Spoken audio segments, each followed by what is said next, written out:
Good evening everyone. Ito nga pala ang ganap namin ngayong gabi mga mare. Lumabas nga pala ako mga mare. Kasi bumili ako ng gagawin kong tuna sandwich dahil sawa na nga sila sa palaman. Ayan nga't bumili rin ako ng 5 kilong bigas at 2 pirasong bangus. Nauulamin nga namin ngayon. Tara mga mare, umpisa na natin ang paggawa ng tuna sandwich. Kasi paborito talaga ng mga anak ko yan. Una mga mare ay nagchop lang ako ng sibuyas at gumamit ako ng mini food chopper na magcha-chop ng sibuyas. Kasi magaling siya mag-chop mga mare, talagang maliliit siya.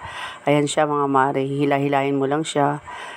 Napakaganda niya mga mare. Ayan, tira mo, ang liliit na ng sibuyas. Yan ang gagamitin natin sa tuna sandwich.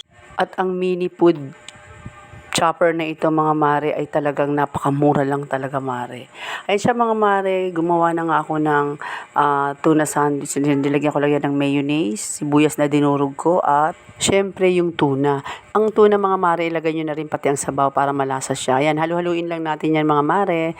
And then lagyan na rin natin ng asin at asukal para mag-balance yung lasa niya. So siya mga mare, kung bet nyo to, ilalagay ko na lang ang link sa comment section. Kung nagustuhan nyo ang videos na ito, pakipusuan and share na rin mga mare. Thank you for watching. Maraming salamat. God bless. Bye!